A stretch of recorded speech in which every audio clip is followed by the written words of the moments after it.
आ जाता है प्रत्याशियों को लेकर भारतीय जनता पार्टी में आरोप क्या कोई लगाएगा। जनता प्रमाण पत्र का प्रमाण पत्र 17 में दी, 17 का प्रमाण पत्र 22 में दी, 22 में देगी, 19 में दी और 19 का प्रमाण पत्र 22 में देगी।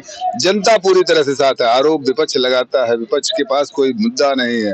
भारतीय जनता पार्टी राम चौहान जी का यहाँ से टिकट कटा है, उनके समर्थक कहाँ जा रहे हैं? कहीं ना कहीं नाराजगी जाहिर हो रहा होगा, खजनी उनको मिल गया है। भारतीय जनता पार्टी कार्यकर्ता आधारित पार्टी है।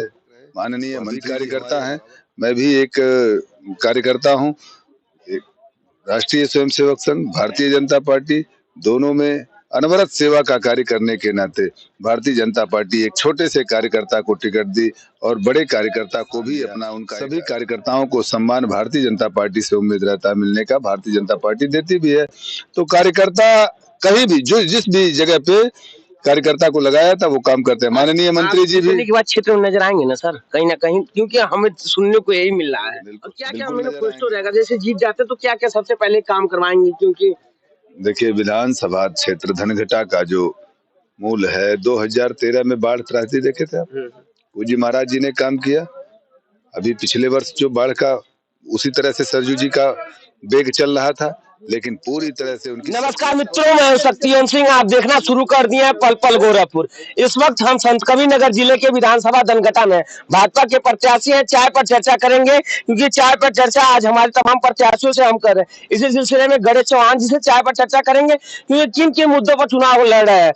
एक निम्न कास्ट के हैं गणेश चौहान जी, कहीं ना कहीं ये कहता मिडिल क्लास की है। तमाम बात करेंगे। सर बहुत बहुत स्वागत है आपका। बहुत बहुत धन्यवाद। सर चुनाव लड़ रहे हैं, पहली बहुत बहुत बधाई और शुभकामनाएं। नामांकन हो गया है, 3 तारीख को वोट पड़ेगा, 10 तारीख का इसका रिजल्ट आएगा। क्या लगता है अब की बार कमल कैसे खिलाएंगे? प्रचंड बहुमत की सरकार उत्तर प्रदेश में भारतीय जनता पार्टी की बनने जा रही है और भारतीय जनता पार्टी विकास के मुद्दे पर काम करती है, जो विकास एजेंडा है, और जनता पूरी तरह से भारतीय जनता पार्टी के पक्ष में है। क्या मैनिफेस्टो रहेगा? मतलब आप जीतने जाते हैं तो सबसे पहले क्या विकास करेंगे? क्योंकि ये द्वापर क्षेत्र है, धनघटा क्षेत्र को मानते हैं द्वापर क्षेत्र। कहीं ना कहीं यहाँ कहता है रोडों की स्थिति भी खराब है। अभी आप मानते हैं ना रोडों की स्थिति, क्योंकि आप जनता के बीच जा रहे हैं, कैंपेनिंग कर रहे हैं, तो कहीं ना कहीं सुनने और देखने को मिल रहा है। क्या लगता है? पूरे उत्तर प्रदेश में गड्ढा मुक्त के अभियान को लेकर पूज्य महाराज जी ने एक बार रोडों को पूरी ठीक किया।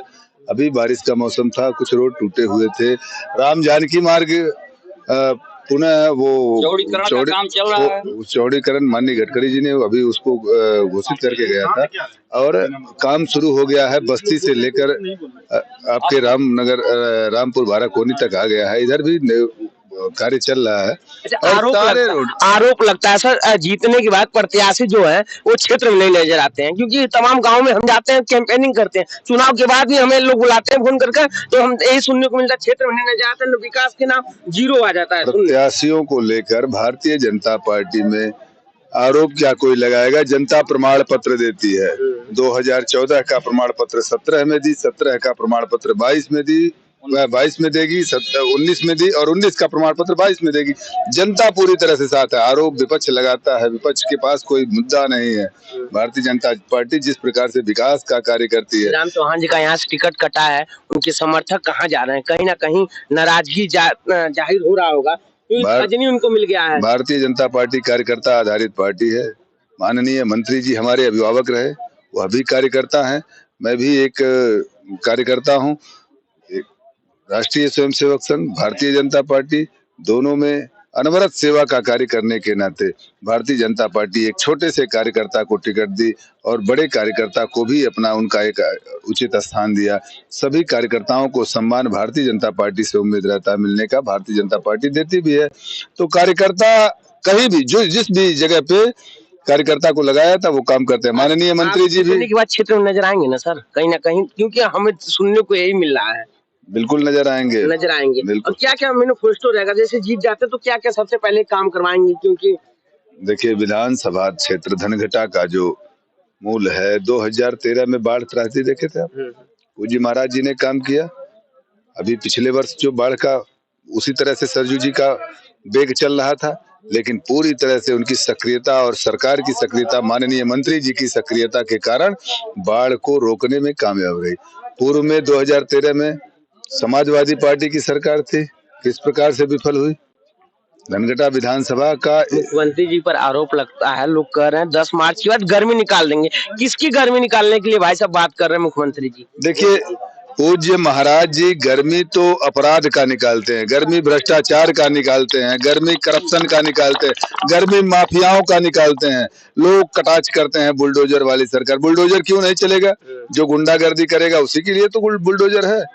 जो माफियागिरी करेगा, बता दें उत्तर प्रदेश में पूज्य महाराज जी के सरकार में कोई हिंदू मुस्लिम का दंगा हुआ? वो दंगाई हट गए, दंगा बंद हो गया और पुनः भारतीय जनता पार्टी प्रचंड बहुमत के साथ पूज्य महाराज जी के नेतृत्व में सरकार बनाने जा रही है। क्या अपील करना चाहेंगे धनघटा की जनता से, क्या कहना चाहेंगे?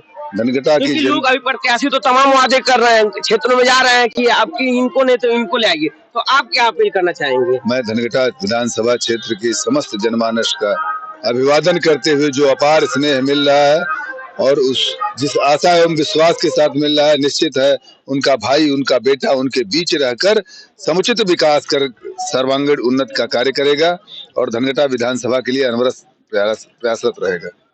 क्या और कहना चाहेंगे? मैं पुनः एक बार सभी क्षेत्रवासियों का अभिवादन करते हुए, इस वक्त हम धनघटा विधानसभा से गणेश चौहान जी थे, तमाम बातें चल रही थी, तमाम अन्य छोटी बड़ी खबरों के लिए आप हमारे साथ बने। मैं शक्तिवंत सिंह, कैमरामैन के साथ, धन्यवाद।